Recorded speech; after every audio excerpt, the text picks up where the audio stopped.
7h.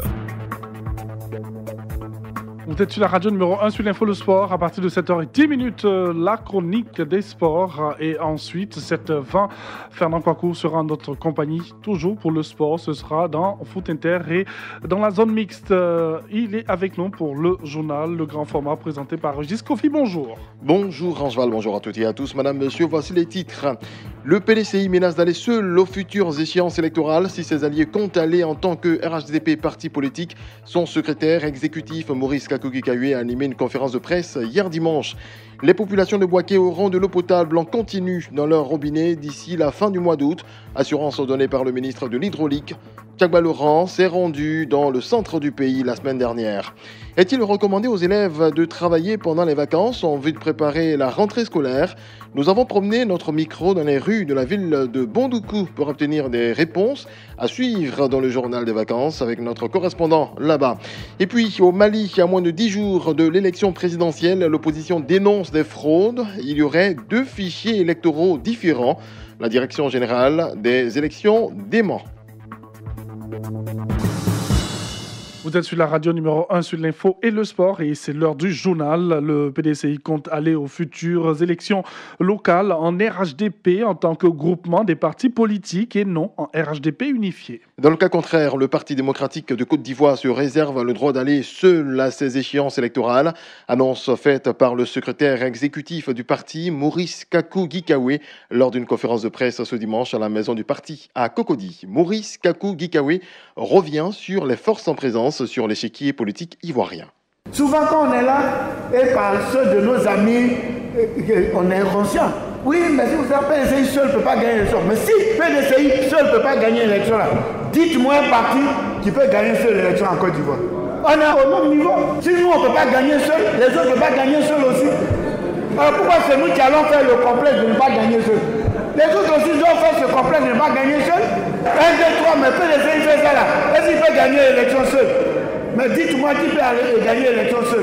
Je ne fais pas de stratification, mais c'est une réalité du moment. Que les gens soient en 2 ou en 3, tout ça, il y a la réalité du moment. En Côte d'Ivoire, il y a PDCI, il y a FDN, il y a SPI, et puis il y a les autres. Et au cours de son allocution, le secrétaire exécutif a livré une liste de personnalités exclues du parti. Il s'agit entre autres de Kobena Kwasi Adjoumani, Bernard Koutouan-Ehui, Paulin Dao, Michel Benoît Kofi, Félix Anoblé, Adolphe Conan Saraka, Noël Yao et Amédée Kouakou. Ce dernier dit ne pas se sentir concerné par cette décision. Radio Côte d'Ivoire, Bouaké, 102.6 FM. Fin de mission à Bouaké pour le nouveau ministre de l'Hydraulique. Tchagba Laurent est allé s'enquérir de l'état d'avancement des travaux de réalisation d'infrastructures hydrauliques à Bouaké et à Béoumi. Le ministre annonce un 2e plan d'urgence afin d'assurer la desserte totale en eau potable de la ville de Bouaké et ses environs. Patrick Nguessan-Bois de la station du centre.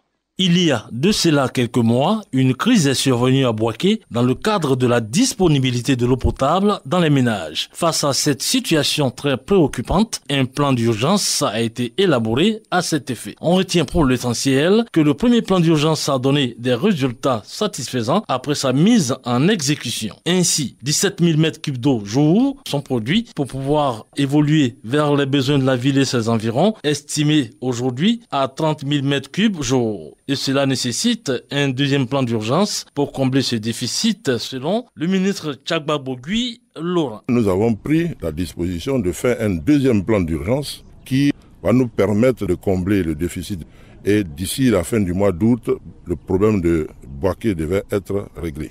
Mais tout de suite après, nous allons tomber dans la période de sécheresse. Donc nous courons le risque de voir récidiver le problème que nous avons vécu il y a quelques mois. Et la solution définitive, c'est de faire un captage à Béoumi pour envoyer de l'eau brute à Bouaké. Le ministre a également visité le site devant servir de lieu de raccordement à la retenue d'eau du lac Kossou situé à Béoumi. Tchagba Bogui Laurent. Ce que je peux dire pour rassurer les populations, c'est que le président de la République, le Premier ministre ont pris des dispositions pour que, au plus tard, à la fin du mois d'août, ils puissent avoir de l'eau de manière régulière. Patrick Nguessan-Bois, Radio Bouaké pour Radio Côte d'Ivoire. L'opération d'affectation en ligne des élèves de 6e s'achève le jeudi 26 juillet. Une opération qui a du succès. Plusieurs établissements affichent complet. Le sujet est au centre du magazine Les Salons de Radio Côte d'Ivoire ce dimanche. Et c'est une aubaine pour les parents d'élèves, surtout ceux de la Draine à Abidjan 1, où se tient le projet pilote. Zorobi est justement parent d'élève. Il a réussi à inscrire ses 2 enfants à partir de son téléphone portable. Suivez. Lorsque j'ai appelé, j'ai été reçu par un conseiller qui m'a concrètement expliqué ce qu'il fallait faire. Lorsqu'on rentrait les SMS d'OB au 230, on nous envoie par la suite affecter, vous validez, ensuite le numéro de matricule de l'enfant, ainsi de suite, vous suivez les différentes instructions jusqu'à ce que vous finissez d'affecter votre enfant. J'ai réussi à affecter les 2 enfants. Personnellement, je trouve déjà que c'est une belle innovation. C'est une très belle initiative de leur part. Et ce qui m'a beaucoup réjoui, pourquoi, c'est le personnel. Pourquoi? Parce qu'ils sont à l'écoute. J'ai fait l'appel aux environs de 10 heures et le conseiller qui m'a appris m'a dit qu'il allait me faire un retour. Aux environs de 18h, 18h30, vers 19h par là, je reçois un appel. Pour moi, c'était déjà quelque chose de grand. J'aimerais me féliciter ce monsieur pour lui dire merci pour votre boulot, merci, que Dieu puisse vous bénir. Un bâtiment de 3 classes et 3 logements de maîtres viennent renforcer les infrastructures de l'école primaire publique de Boukou, une localité située à 32 km de Bouna. C'est au nom de la ministre du Plan et du Développement, fille de cette localité. Sur le sens de ce don, écoutons justement la ministre Kabaniali. Les parents ont montré vraiment beaucoup d'engouement à envoyer leurs enfants à l'école. Donc il était normal que lorsque nous faisons un clin d'œil vis-à-vis de la population, ce soit la question de l'éducation qui est une question centrale. Le savoir étant le précurseur du développement. Aujourd'hui, le taux de scolarisation des filles est encore en dessus de celui des hommes, même si ça s'est relevé. Il faut que tous les enfants aillent à l'école, y compris les filles. Au regard donc des résultats scolaires de notre région, on a également appelé les parents à veiller à ce que les enfants non seulement aillent à l'école, mais qu'il y ait un suivi pour que les enfants étudient et qu'ils fassent des efforts pour être au devant, pour que le Bonkani soit à la hauteur de toutes les régions de Côte d'Ivoire. On en vient au journal des vacances, je le disais en titre. Vous le savez, les vacances scolaires sont des moments mis à profit par certains élèves en vue d'aider les parents et à assurer les charges de la rentrée scolaire. Mais ces activités de vacances, appelées aussi job de vacances, sont diversement appréciées, nous dit Méchac Steve. Le journal des vacances.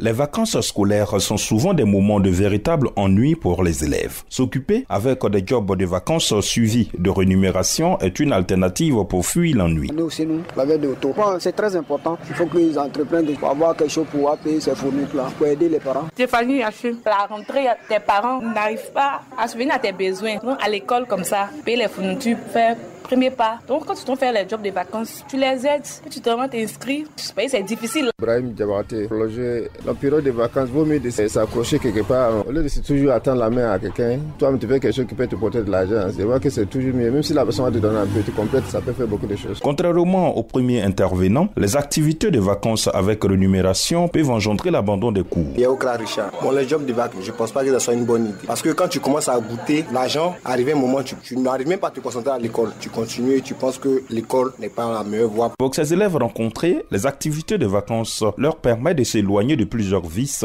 et de mauvaises fréquentations. J'ai envie d'aller voler et en faisant cela aussi, tu arrives à subvenir tes besoins. En fait, si vous avez un petit boulot sur lequel vous pouvez avoir, même si c'est la miette. Pour Freddy, propriétaire de lavage et de garage de vidange moto, les élèves ne sont pas les bienvenus dans son entreprise. Je reçois souvent les élèves, mais plus les problèmes, comme j'ai un job de vacances, pour assurer la scolarité. Mais moi, je les refuse parce qu'ils ont moins 2 ou bien 3 mois de vacances. Donc souvent, quand tu commences à t'habituer avec eux, là, on dit non, patron, c'est la rentrée, on va partir. Il faut chercher encore autre personnes pour les remplacer, mais pour les avoir, c'est pas facile.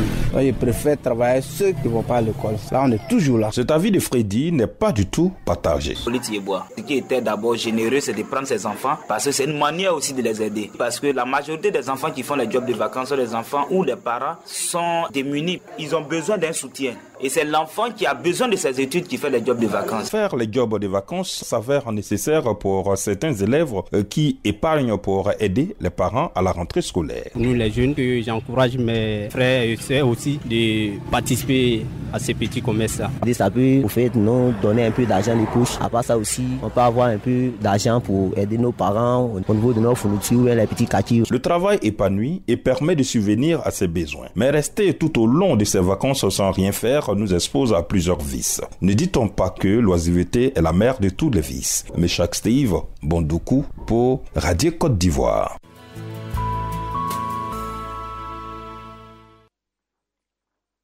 Vous êtes sur la radio numéro 1 sur l'info et le sport. Et nous allons poursuivre avec l'actualité internationale. Au Mali, le fichier électoral toujours en débat. En fin de semaine dernière, le principal parti d'opposition dénonçait l'existence d'un fichier électoral parallèle.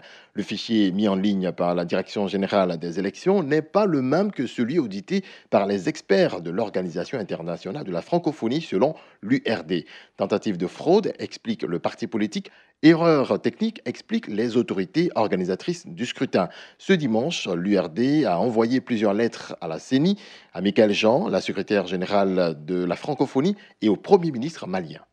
Et ce lundi 23 juillet 2018 s'ouvre la 22e conférence internationale sur le sida. Environ 15 000 participants sont attendus pendant une semaine à Amsterdam, aux Pays-Bas.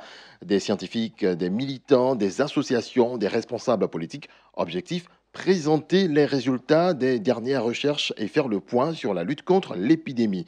Mais l'édition 2018 s'ouvre dans un enthousiasme mitigé. Il y a d'un côté les raisons de se réjouir de ces victoires incontestables dans la lutte contre l'épidémie de VIH-Sida. Jamais autant de personnes malades n'ont eu accès au traitement. Mais d'un autre côté, les observateurs craignent que ces succès entraînent un certain relâchement dans d'autres domaines, comme la prévention. Voilà, c'est la fin de ce point complet sur l'actualité. Merci à toutes et à tous de l'avoir suivi.